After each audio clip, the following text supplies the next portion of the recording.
Hi guys, welcome back to another video here on my channel. It is game week. We have got a game on it'll be Sunday morning at 12 o'clock technically, but you know, Saturday night. Can't wait to watch it. I'll be watching the whole thing.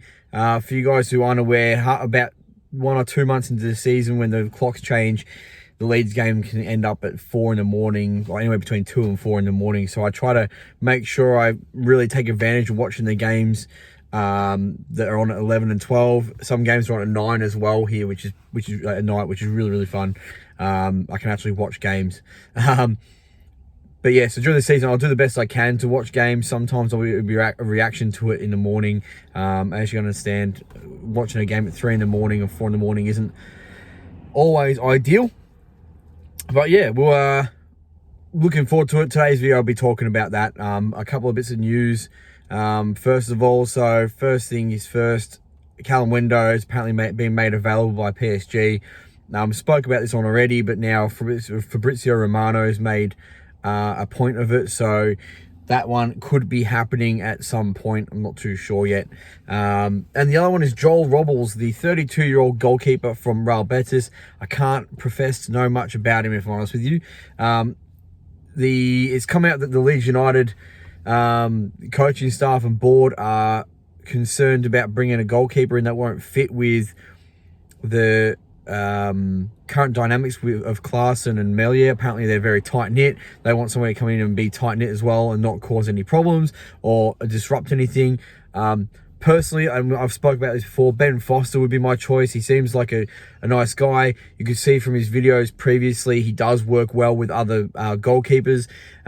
He praised other goalkeepers online when he wasn't playing, when he was injured. He was very he was good with players, so with other goalkeepers. So that is still my pick. But hey, this guy might be good. Bring him in. Another option, a bit of experience in the Spanish league. Let me know what your thoughts are on that one.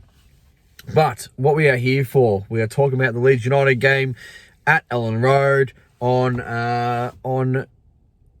Saturday night. So where do I start? I am concerned. As it's getting closer and closer, the nerves are starting to hit. I'm starting to, the pessimistic side is starting to come out in me, where I'm thinking, shit, we're getting relegated. And it's not because I'm from any reason. It's just the nerves. Wolves are a diminished side. They don't have a lot of depth. I think they've got a strong starting 11. But Jimenez isn't playing, which is a positive because he's a deadly striker. From the sound of it, they're going to have Podence, Neto, and Gibbs White, who we were looking at this year, starting up top. That's a very fluid front three. It's concerning because right now we don't have a left back. We have Stroik, who isn't the quickest, and right now we've been getting caught on the break a fair bit, and there is a lot of pace in that front three that Wolves will be starting with. So I'm a little bit concerned. I'm worried they're going to get in behind and cause some serious problems. In saying that, I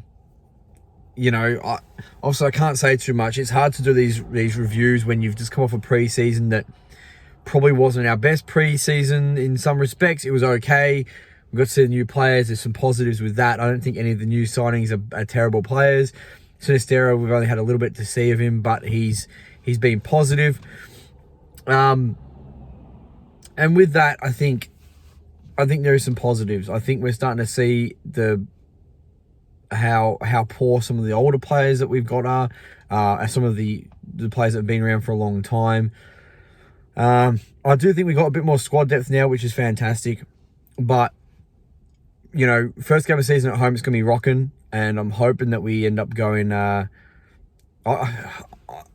my head tells me that I think we're going to draw. And my heart tells me we're going to beat them 2-1.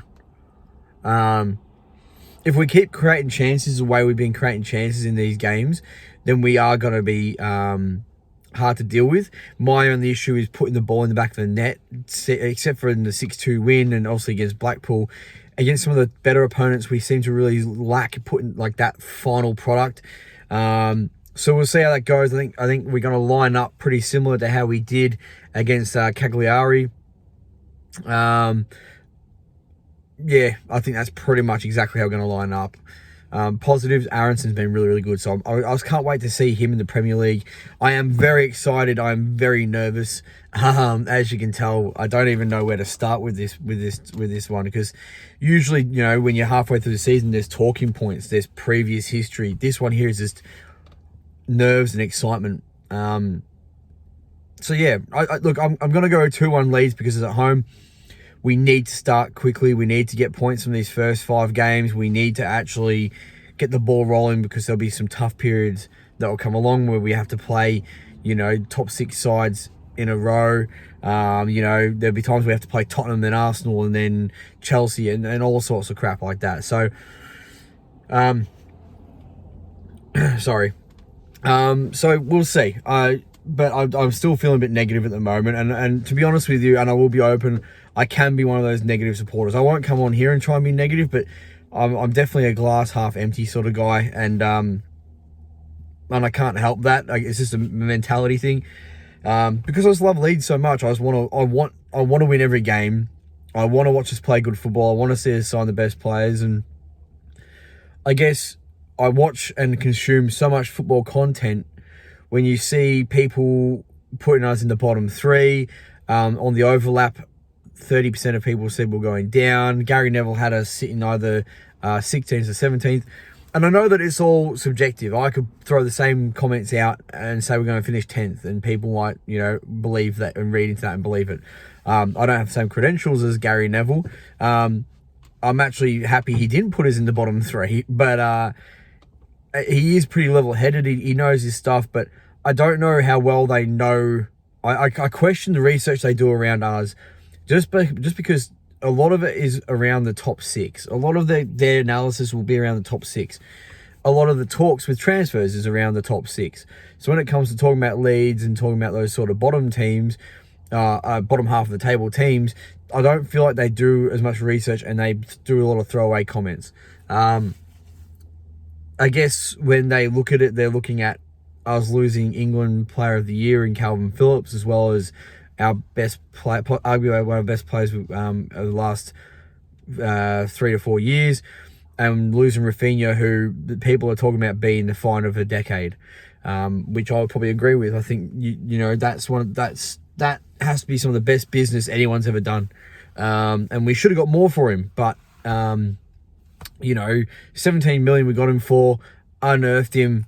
Nobody was talking about him. I'd watched him. I had seen bits and pieces in the Liga, in highlights, but I didn't know the extent of how good he was. And he looked good in France, but as much as I love the French league, it is still the French league, if you know what I mean. There is quality there, but there's also some really dreadful teams as well. So it's hard to sort of gauge a player's ability. But losing those 2 players, I can understand the premise that we're going to go down by, even though we've spent the money and replaced players. We do need a left back and a striker, but I think it can be a bit of a throw. It's an easy statement to make, to say Leeds are going down. That's an easy statement to make, because there are things that can back that up. If you get it right, you're seen as you know in your stuff. If you get it wrong, it's, oh yeah, but you know, it wasn't an unrealistic thing to say. If I turned around and said, Everton's going to win the league, that's a completely different story. So, yeah, I think because I'm excited and I'm nervous coming into this, watching other content, it's made me probably a bit more nervous and second guess myself a little bit. And look, it's going to be 2 o'clock in the morning on a Sunday morning. The game's going to be finished, and I'm going to be sat there and frustrated and annoyed. I might be sat there going, that was okay, or I'll be buzzing because we've won. So, yeah, I think the minimum we need is a draw out of this. The minimum we should expect is a draw. But I think we need to win the game. But yeah, still feel a bit negative about it. But let me know in the comment section below what you think the result's going to be. Let me know who's going to score. Let me know all that good stuff. Who's going to play well, man of the match. Let me know what your thoughts are. And I'll try to get a little Premier League video out. Maybe I might do a second video tonight. I don't know when the first game is. I think the first game might actually be tonight. or tomorrow. I'm not too sure. Anyway, I'll try and get a video out before that. I'll talk about the games coming up. Because why not chuck an extra 1 or 2 videos a week talking about the Premier League, because it's fun. Why not? If you enjoy the content, like, comment, subscribe. Again, let me know in the comments below who's going to win the game, and I'll see you on the next video. Peace.